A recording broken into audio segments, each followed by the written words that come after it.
Hello, New Prospect. Welcome to RTB 2021 once again, and we're on January 10th. There we go for 2021, and we have once again 4 chapters for our reading for today. We've got Genesis 11, then Ezra 10. This is the last chapter in Ezra, Acts 10, and Matthew 10.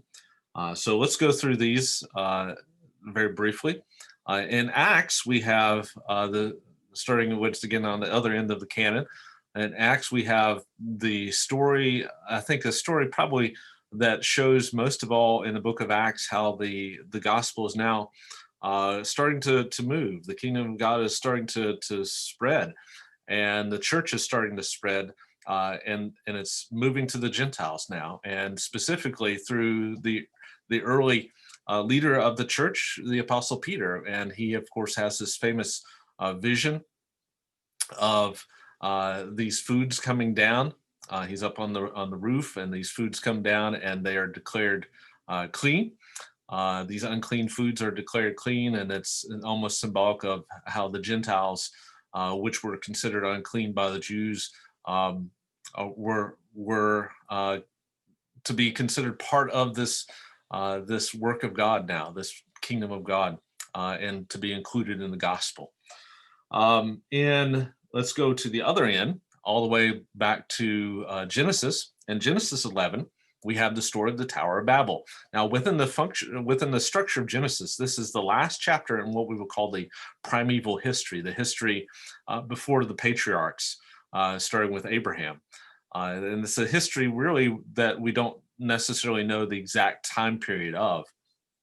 And the way it functions within the narrative is this is showing the humanity as is reaching rock bottom once again. So remember, they reached rock bottom at one point, and that was in Genesis 6, right before the flood, where the text talked about the intentions of humanity's hearts. The hearts of every person was only evil continually. And here we have humanity hitting rock bottom once again before God is going to once again act on behalf of humanity to bring about salvation in Genesis 12 through the person of Abraham. And we'll talk about that tomorrow. But in Genesis 11, we have humanity hitting rock bottom at the Tower of Babel. Now, what's going on at Babel? Well, humanity's trying to make a name for themselves. And of course, only God can make a name for somebody. We see this in Genesis 12, where Abraham is promised that God tells Abraham, I will make you a great name. And here they're trying to make a name for themselves. And they're also gathered in one place. Remember that they were supposed to be fruitful, multiply, and fill the earth. So there's lots of disobedience going on here. And perhaps one of the main things that's going on is what they're trying to do with God. And there's been some research here on what the Tower of Babel was. Most scholars believe that it was an ancient ziggurat, and ziggurats were these kind of staired structures that kind of look like a wedding cake, I guess you could say. These tiered structures, maybe it looked like a step pyramid or something like that. They weren't burial places. They weren't temples either.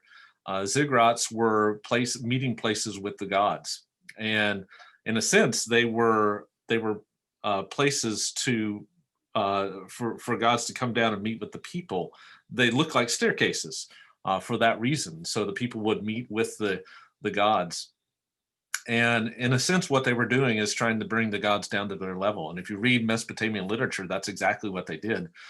Gods were kind of conceived of in this way of seeing them as just kind of humans with superpowers, with all the same failings as human beings as well, right? They were manipulative, they were violent, they were capricious.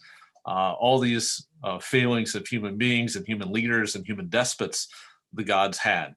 And so in a sense, that's exactly what they had done with God. They had perverted their beliefs of God. And God does something in response. He scatters the languages, he scatters the people, and this prepares, I think, ultimately humanity for what God is going to do in Genesis 12. Ezra, we find the last chapter in Ezra, we find Ezra and the people repenting of the intermarriages that they had engaged in. We see something of, once again, Ezra's heart for the people and heart for purity, trying to lead the people back, to reform the people spiritually as they come back to the promised land. And then finally, in Matthew, we have the sending out of the apostles, and I want to focus lastly here on one key verse I think to carry with us throughout the day, and that is, as he sends out his apostles, he says to them in verse 26, "So do not fear them, for nothing is covered that will not be revealed, or hidden that will not be made known." I'm reading from the ESV here. "What I tell you in the dark, say in the light, and what you hear whispered, proclaim on the housetops. And do not fear those," here's the key verse, "do not fear those who kill the body, but cannot kill the soul. Rather fear him who can destroy soul and body in hell." There's lots of things that we could fear these days. But ultimately, the one who controls all things, life and death, and that deserves our honor and respect, is God himself. So don't fear those who might bring harm to you, the things of this world that can cause harm. Instead, we should give our trust and faith to God himself. That's a good verse, I think, to chew on and even meditate on for the rest of the day. Hope you have a wonderful day on this day, January 10th. And I hope you're enjoying this read through the Bible. It's been, for us and for myself, it's been a definite blessing.